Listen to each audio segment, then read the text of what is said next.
You're listening to Shoe In, covering the ins and outs of all things footwear, from sneakers to heels, loafers to slippers, and every type of shoe in between. Brought to you by the FDRA, the Footwear Industries Association focused on retail, trade, politics, and fashion, helping create and enhance conversations on all things footwear.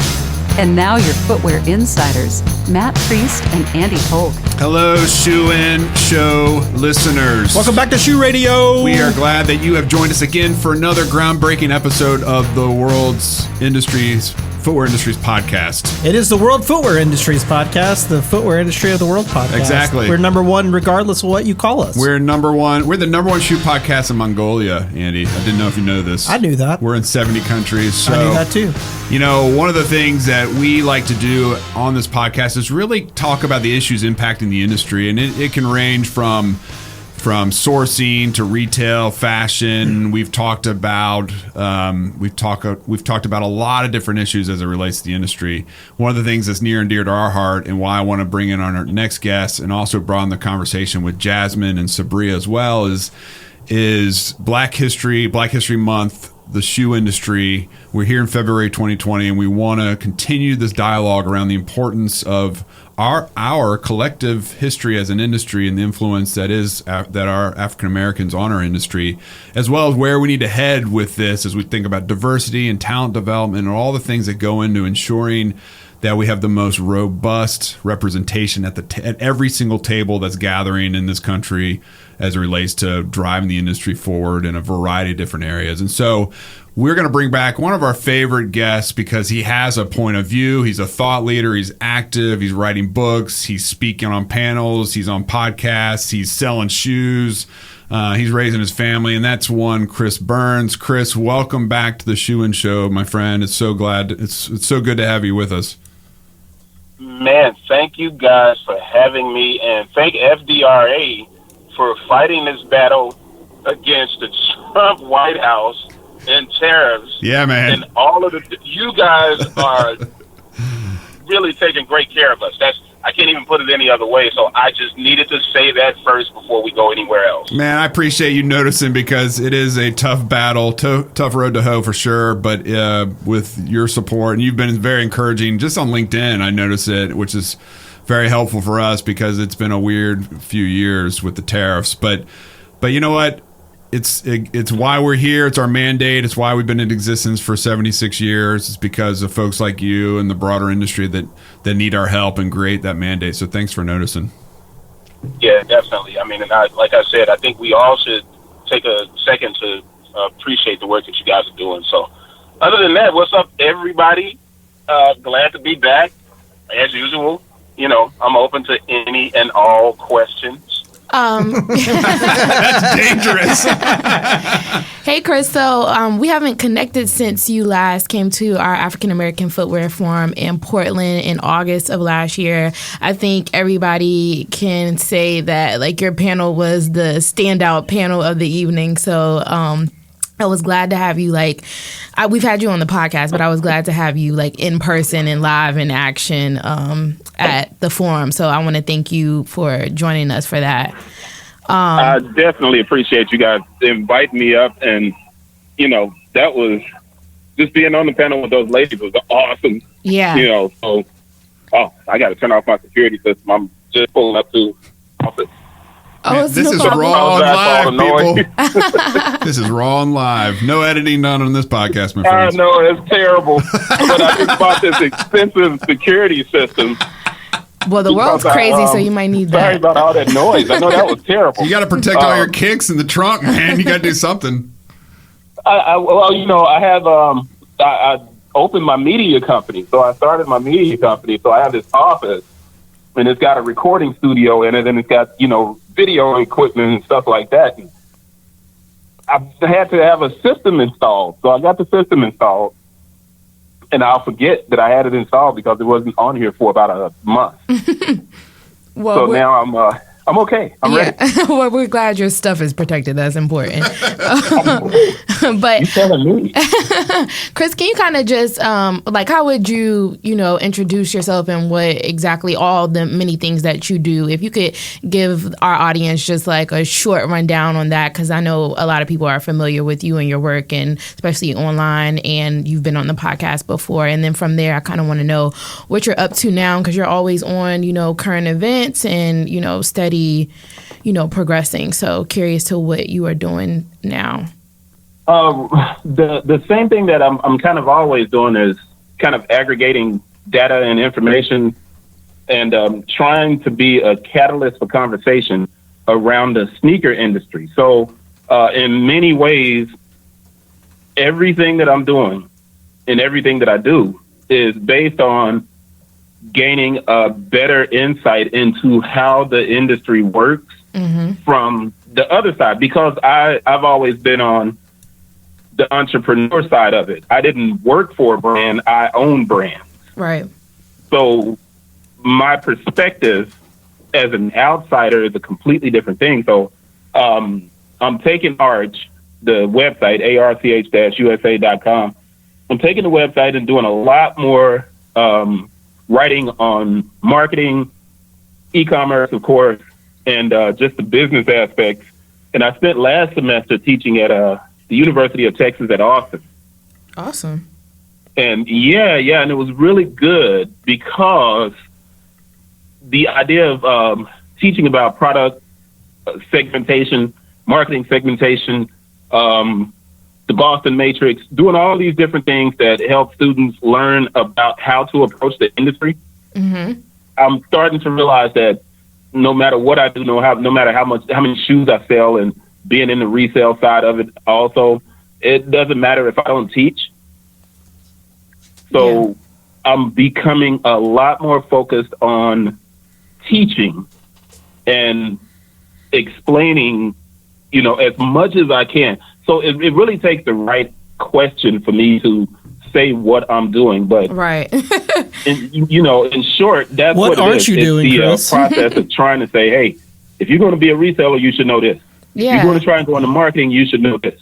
If you think you want to work for a brand, you should know this. If you think you're going to start your own brand, you should know this. Yeah. And I think... and that's it. That's it. I'm just trying to make sure everybody knows as much as possible from my, from what I know, from my depth of knowledge, which I don't know everything, but I know a lot. Yeah, you have a perspective on a lot, which is why we love to have you, speak and kind of get your insight on stuff. Can you tell us a little bit about how you found your way at the university and teaching? Was this something that you wanted to kind of check off? Like, what's the story behind that?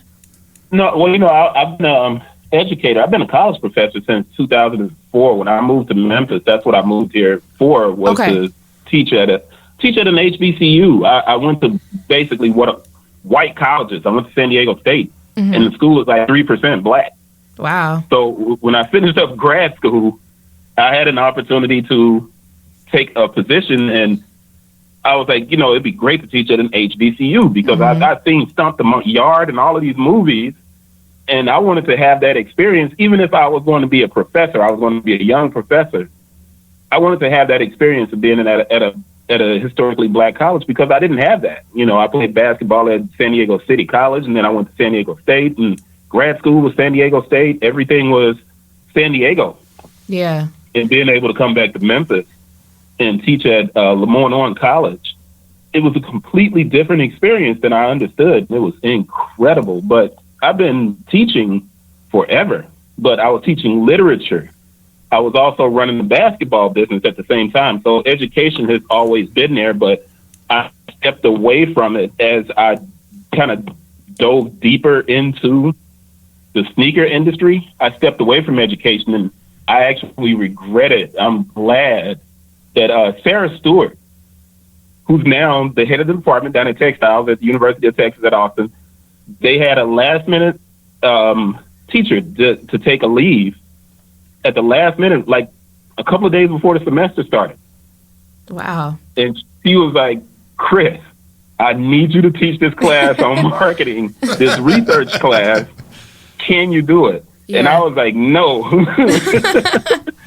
Why were you hesitant she was like, at come on, first? Chris, just take the class. I was like, all right, you know what? I'll do it. But I'm not happy about it.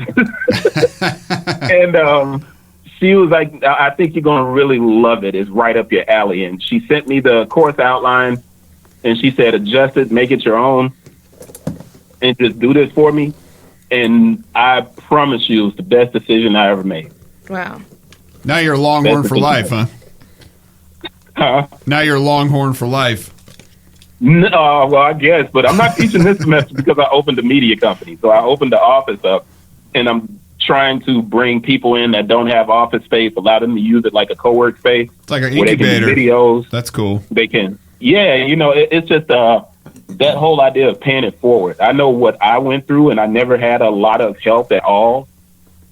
So it's like, okay, let's help some other people and let's try and figure this out. Now, my big issue is that I'll try to help people out financially, and I got to stop doing that. You know, so other than that, that's it. That's it. Well, all right. So we got that out of the way. New media company. You're a professor. You're a professor, and you've been one for a long time now, 16 years. Goodness gracious. So you've also written a book. I mean, are there things you don't do? I mean, you're like a shoe renaissance man. So what's? I mean, my son's album just came out. Take a second. You guys can buy that. I started a record label out of the office. What? Yeah. I have visions. You know, in Mary Poppins, Dick Van Dyke is like playing. He's got the cymbals between his legs. He's playing the accordion, and Is he still sweeping the chimney? He's too? sweeping. He's doing all these things at once. You're like, how does he so good at all these things? And I have visions of you just juggling so many initiatives. It's just unbelievable. You know what? I think a lot of the times it's a bit deceptive, man. It's not very complicated at all. Right. And it's the idea that, you know how people always say, hey, I'm busy? Right. They're not.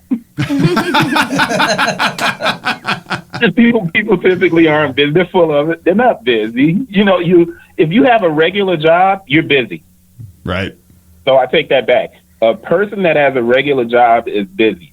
A person who doesn't have a job that's regular, they can make the time available.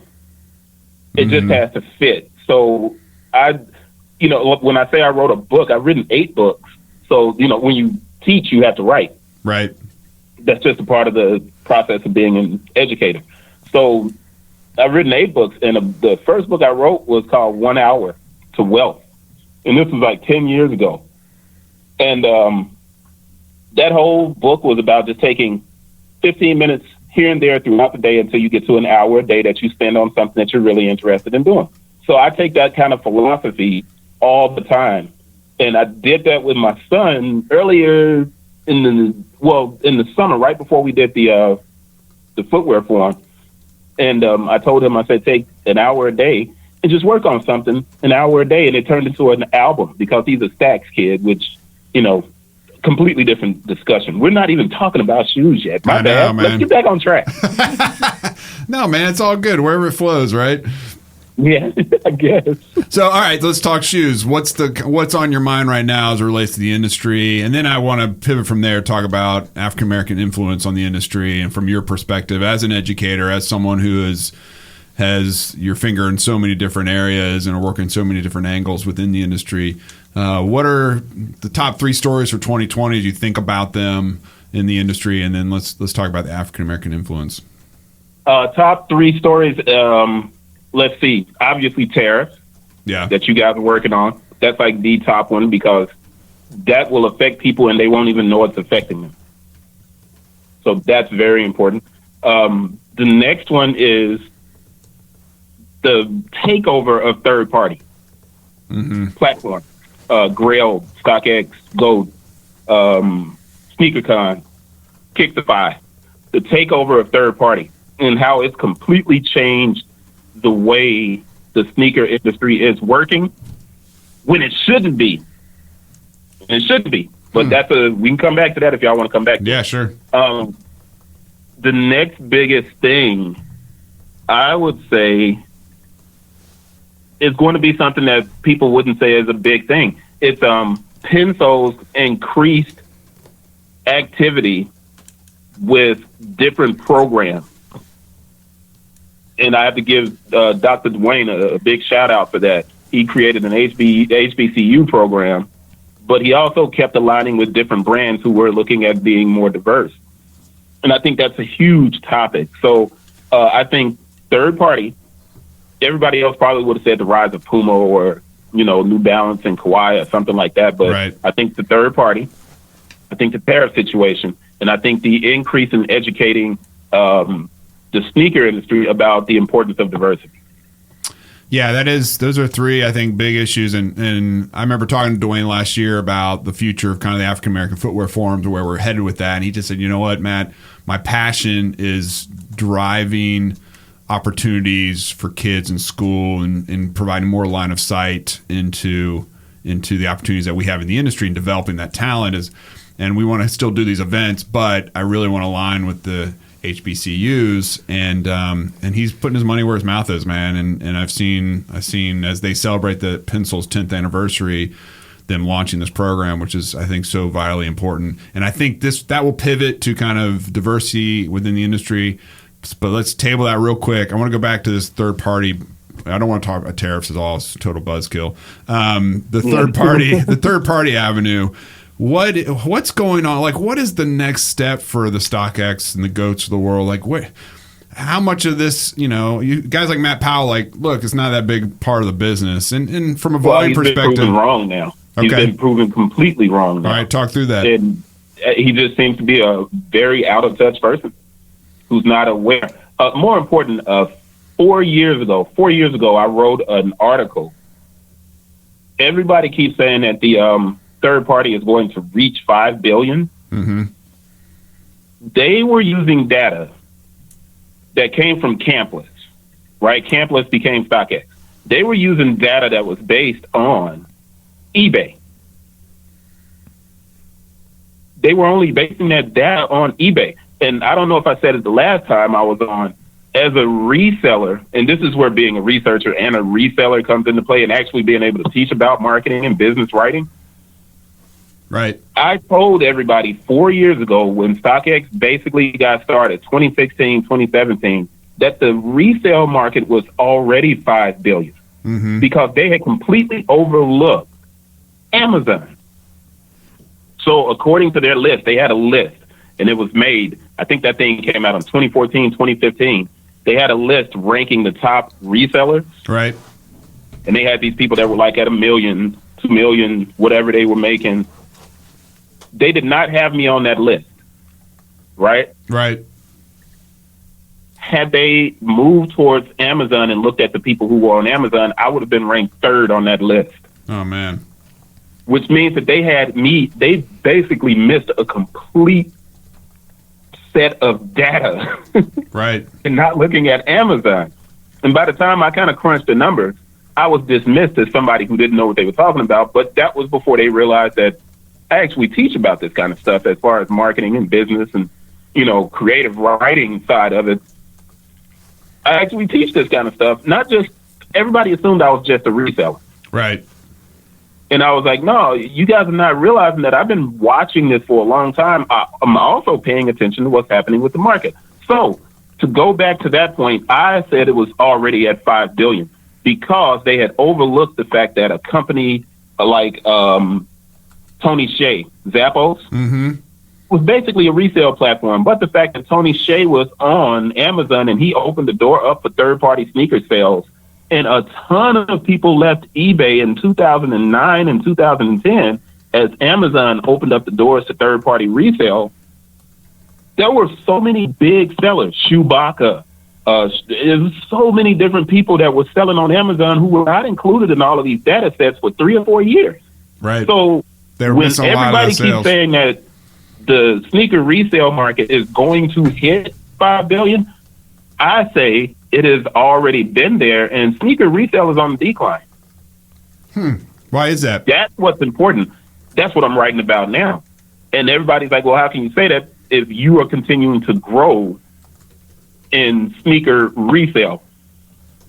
All right. I did 2017. I tried out StockX. I did 14,000. 2018, I did it full time. I did 580,000. Wow. 2019, I did 760,000. All right. So it sounds like it's going up, right? Right. Not true. Not true at all. The margins are decreasing. I may be selling more, but I'm selling more out of wholesale, not wholesale, but outlets. In other words, where I buy shoes has shifted. Resale is vital when you can buy from retail outlets, traditional retail outlets, Finish Line, Foot Action, Foot Locker, Dick's even. I mean, you can go down the list of traditional kind of retail and sneaker outlets, right? Right. It's vital. Resale is vital when a person can walk in that store. The only time a new kid who wants to jump into resale, the only time they can walk into a Foot Locker and buy a shoe to flip is if it's on an extreme markdown or if it's a Jordan 1. They can't even flip Yeezys out of the store anymore. Right. So what you have is a lot of turnover inside of a platform like StockX or Go. You have a lot of turnover inside of that, but it's the resale of the same shoes over and over again. There are not a lot of new people who are, it's easier to resell now, but it's extremely hard to do so if you don't have outlets in your city. Right. Now, I know that's a lot. I know it's a lot. We always bring a lot, Well, man. And I remember last conversation we had, we talked about Nike kind of limiting its, going more to direct to consumer, limiting the mom and pop kind of small retailers and starting to take product out of those channels. And you nailed it, man. That was like the story of 18 and 19. Yeah, but nobody listened to me then either. We listened to you. They didn't listen to me then either. It's like nobody really listened. I'm like, you guys aren't paying attention, man. Something bad's going to happen in 2017. Right. And they're like, nobody's paying attention. And I'm saying now, those people who are putting all of that money into those digital platforms, they're in for a rude awakening as it relates to sneakers, man. Yeah. Those businesses are not doing as well as they look. Right. Right. They can't be. They can't be. So that's why third party is such a big discussion, because it's a huge opportunity there for the businesses who still have accounts with these different brands, if they adjust and actually begin to work on their own platform and become more media company, which I always default to. It's become more like media companies than they are becoming, people that are just selling shoes. Mm-hmm. It's not going to work that way anymore. If you don't have this kind of experiential in-store, presentation, you're not going to last. It's got to be something more, because the only place that shoes are coming from now are in the third party, are directly from the brands. And the biggest play, and this is where StockX does have a great opportunity. The biggest play that they made this year, the most important thing that they did this year, was the IPO with Adidas. And that was extremely important. And why and is once that? again, nobody talked about it. Why do you think that was extremely important and something that we really needed to highlight? Because that was, I think that's, and this is only a hypothesis, I think that's how they released Ivy Park. I think that's how Adidas released Ivy Park. I think they took the data from September, from the IPO that they did with Adidas.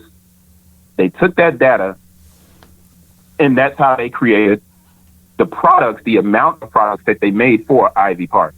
Because there's definitely was a big change between her first collection and this one for sure. Well, this is the thing. The Beyonce signed in April or May. This means that there wasn't any product ready. Right. Adidas got a Beyonce collection together in less than a year. Yeah, that's true. Which is insane. And it's like, nobody's talking about that. I'm like, dude, do you guys realize Adidas just put together an entire collection? But they were capable of pulling that collection together because of the IPO with StockX. I really think the IPO with StockX was that important. Wow. Because they sat down with those designers. They made what? 900 pair of each shoe, 999 pair. I think it was a total of 3,000 shoes made available. Mm-hmm. And they were able to see how much those shoes would sell for. Yeah. And when you take the numbers and you do a formula of some type and you kind of do this extrapolation and look at it, they could have sold 3,000 pair. And from what the numbers look like with the release of the Adidas shoes for Ivy Park is that they made 3,000 pair. And it seems to align directly with the amount of shoes they would have sold on StockX had they made enough. Okay. So I'm looking at those two things. Now, is that a big kind of bridge to cross? Yeah, it is. But it takes somebody to actually have the foresight to look at it that way and to say the most dangerous thing that happened for retail was with StockX, but StockX isn't valuable because of the resale platform. It's valuable because of the information that it can relay to a brand. Yeah. I don't think they're making as much money as it looks like they're making. I think their value is in that platform. Yeah. And if they can continue to help these brands to do these releases, these IPOs, it's going to be another big blow to traditional sneaker retail. Do you think we can expect to see, because of that, we can expect to see more? Like, I've been talking a lot about, like, the amount of collaborations coming out. It's like more and more and more. And even people that you don't think would have a, sneaker collab, like people that you don't even look at in that way have a sneaker collaboration, or even like Post Malone and Crocs. Like, do you think we'll start to see more and more of that? Yeah, simply because that's engaging in its marketing. Mm-hmm. It's not that those people are going to drive the brand to sell more shoes. I don't think Ivy Park is going to lift the boat. In other words, I think Ivy Park is going to be good for Adidas in marketing, but I don't think it's going to lift the boat. I think it's simply a means of understanding what certain customers want.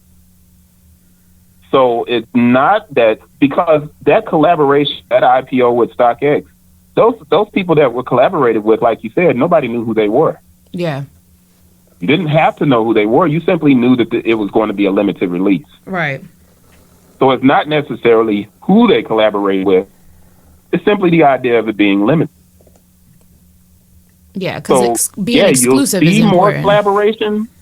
I think you'll see more, but I think you'll see more important collaboration. Okay. Is there anything else like a Merrell, right? And Merrell's going to collaborate with someone, and it'll be someone who's really big into the environment. Yep. I think we're going to start seeing those type of collaborations, and I think it's going to become more important that you collaborate with people who are kind of socially aware and responsible, and not just famous. Yeah. Because that's where the conversation is going to. Like, everybody has to kind of give their opinion on these social issues that are going on. So I agree. Is there anything else that you see from like a marketing standpoint that's like very popular outside of the collaborations, or anybody who's doing their marketing very well? As far as what?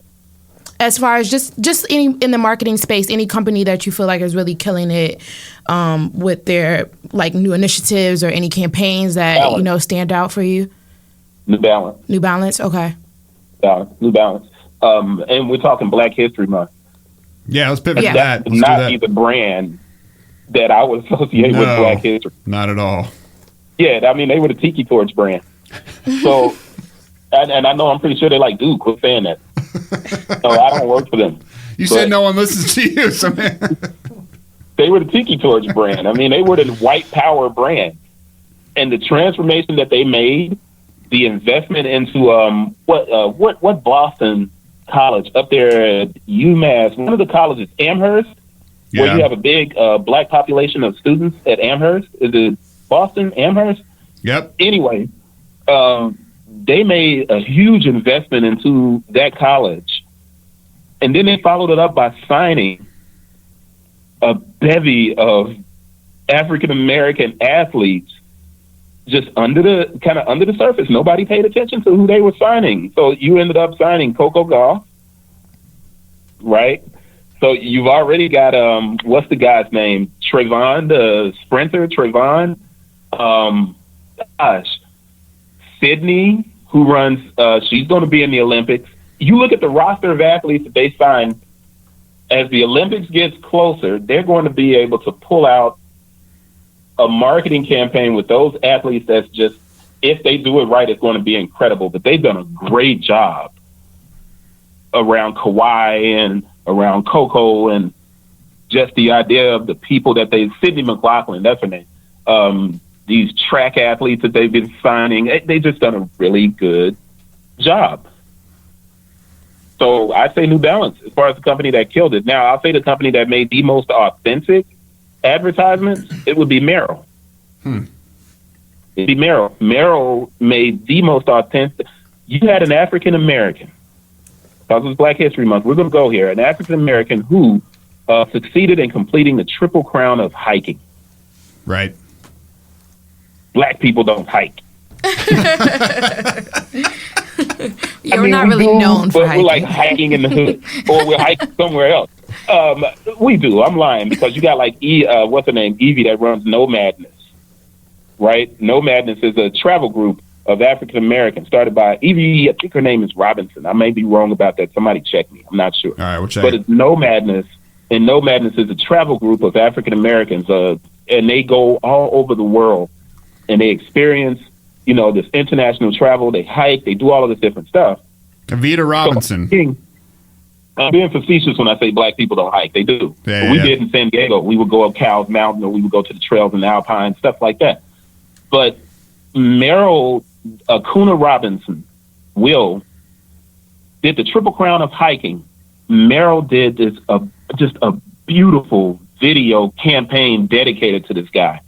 I don't think a single Black person saw it, including me. I missed that. I don't know if they didn't have the right. I know nothing about that. They got a kid in D.C., right, that Merrell sponsors. And this is good. The guy started a hiking group for young Black men and women, girls, in D.C. And I'm like, you have it in D.C., you probably never heard of it. No, we'd love to have him on the podcast.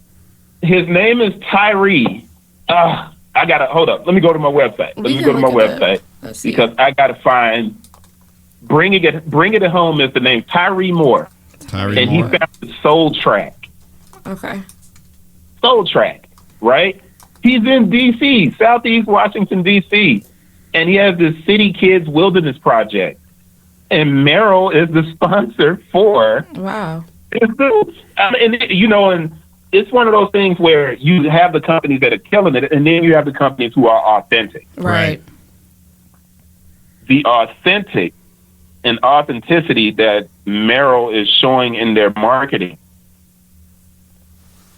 is going to have a longer lasting effect than the temporary kind of input that a brand has just by signing an athlete. And just getting that fame. Yeah. It's the idea that you want to connect with people. Merrell's not a Black, quote unquote, Black brand. Black people don't even know Merrell exists. But yet and still, they're still out here creating this beautiful marketing material. Yeah. Who it's created for, I don't even think they care. I think they simply want to market. And that's beautiful to me. Now, there's another company that's killing it. Man, it's just popped up in my head. And this one isn't necessarily Black, but it's community made in LA. Right? So you have a shoe company that people probably never heard of.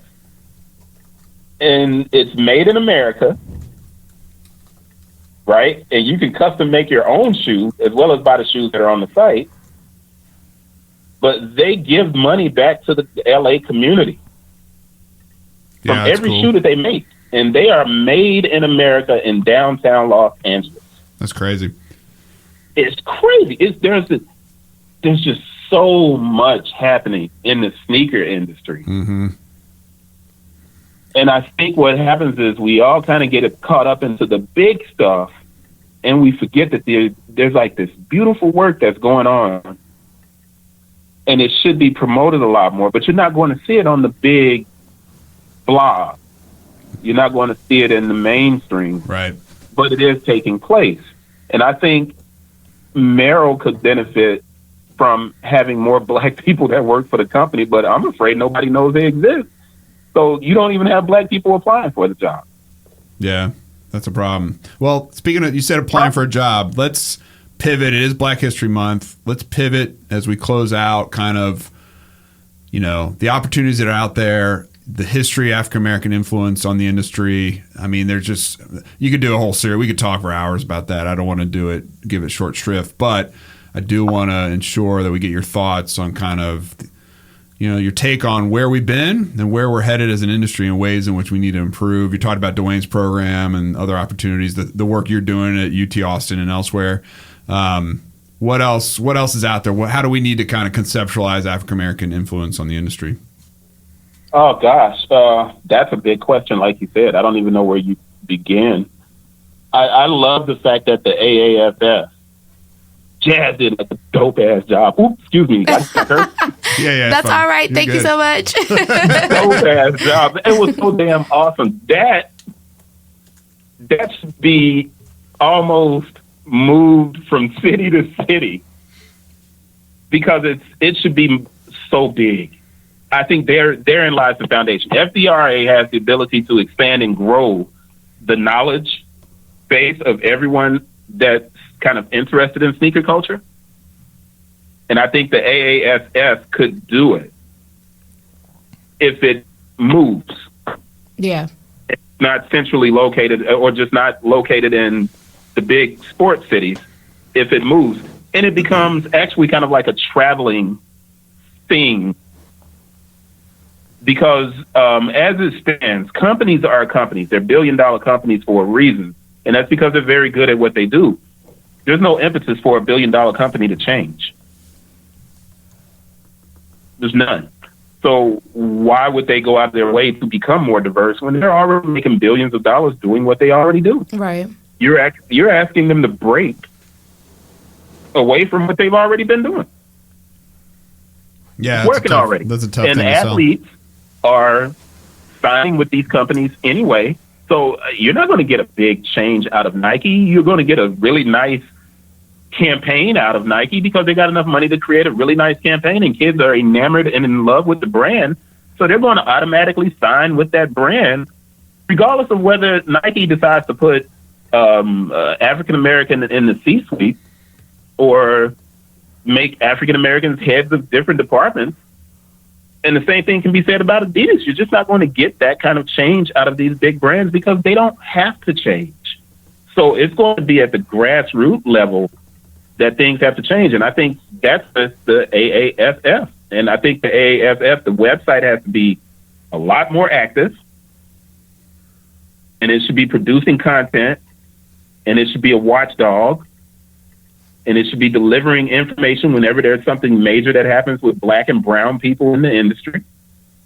Because right now there's nothing that does that in a consistent way that's out there in the forefront.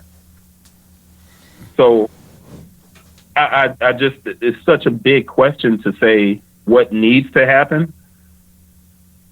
It's got to be a grassroots kind of thing that takes place and forces people to realize that there's talent in the African American culture, especially because this is the culture that really jump started all this crap. You wouldn't even have a Nike without black folks. Right. You wouldn't have an Adidas without black folks. Yeah, it existed before, but if Run DMC never wore, no shoestrings in them and walked across the stage and rapped, everybody wasn't going to be rocking Adidas like that. You still had a Via and Etonic and all of these brands in the 80s. And it was all over the place. When black people decided to, take the sneakers from, the sporting events into casual life, it changed an entire industry. But those same people don't get the opportunity for the jobs. I can't even walk into a job right now with, you say 10 years, I got $6 million in sales. I can't get a job at a brand. I can consult possibly and do some other things, but they wouldn't even look at me. So it's like, what do you have to do to get in the door? Yeah. You know what I'm saying? So I took it upon myself to create the website. I took it upon myself to stop making the shoe and to start focusing on writing about the industry and writing about this stuff, writing about the Tyrees and writing about the Will Acunas. I took it on myself because if I don't do it, who will? And that's where we are. That is where we are, man. And I'm grateful for the insights. We have a shared vision on the African American Footwear Forum, almost creating chapters in each city for these kinds of discussions. And your point is well taken on the static nature of the site. You're right; it does need to be more active. But at the end of the day, we really appreciate your insights and your thoughts on this issue. And we could talk to you for hours.